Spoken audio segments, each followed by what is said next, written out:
Lee Van Cleef, l'une des grandes icônes du genre western spaghetti, est connue non seulement pour ses rôles audacieux à l'écran, mais aussi pour sa vie tumultueuse derrière les lumières des Hollywood. Il a traversé de nombreux hauts et bas dans sa vie personnelle, mais finalement, après des années de recherche, Lee Van Cleef a trouvé le véritable amour de sa vie. Et maintenant, il ne cache plus ce bonheur. La vie amoureuse de Lee Van Cleef n'a pas été de tout repos.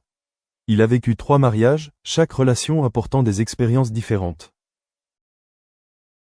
Sa première femme, Patsy Ruth Cale, était son amour d'enfance, mais la relation s'est terminée par un divorce après de nombreuses années de mariage. Il épousa ensuite Joanne Marjorie Drain, mais ce mariage ne dura pas longtemps. Cependant, le plus grand tournant de sa vie fut sa rencontre avec Barbara Avlon, la femme qui lui apporta la paix et le véritable amour qu'il pensait ne jamais avoir. Barbara n'était pas seulement une partenaire de vie mais aussi une confidente, toujours à ses côtés durant les dernières années de sa vie. L'amour entre Lee Van Cleef et Barbara Avlon n'est pas venu à la hâte. Après 2 mariages ratés, il est devenu plus réservé en amour.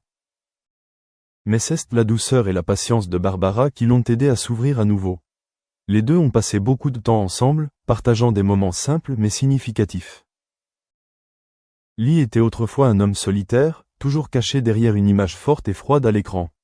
Mais lorsqu'il était avec Barbara, il ressentait quelque chose qu'il n'avait jamais ressenti auparavant, un amour inconditionnel, une acceptation complète de qui il était.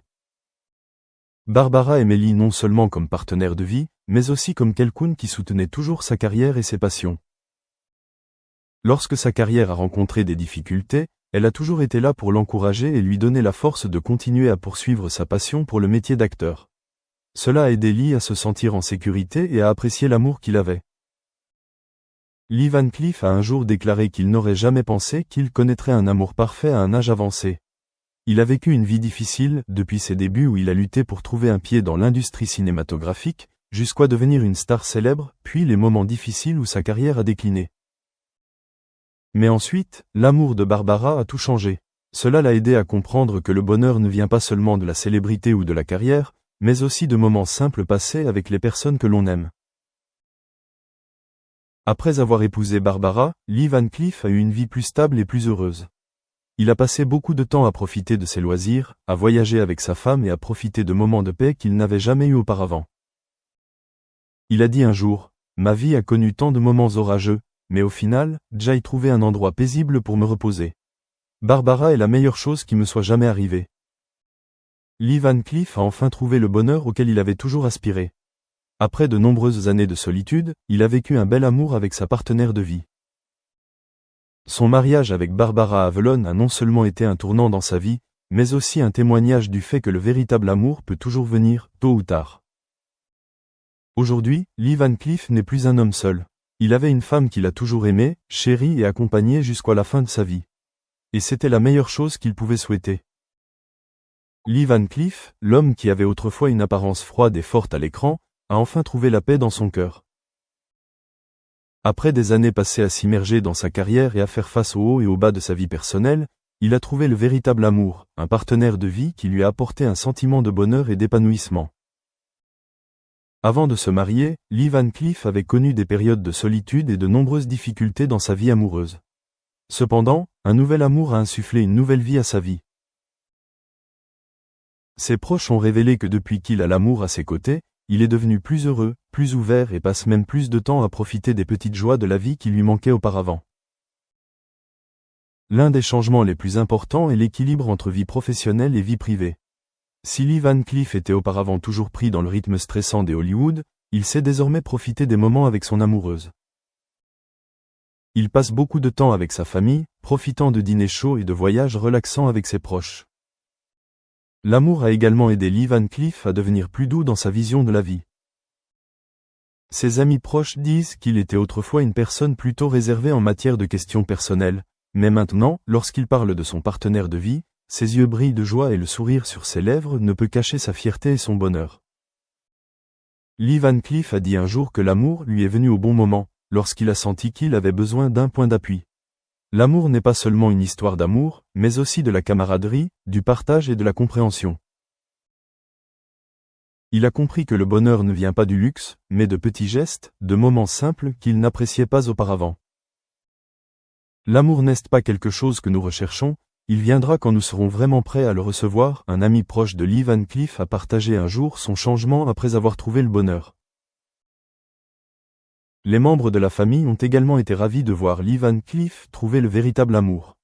Ses enfants ont commenté que leur père avait beaucoup changé, devenant plus doux et plus affectueux.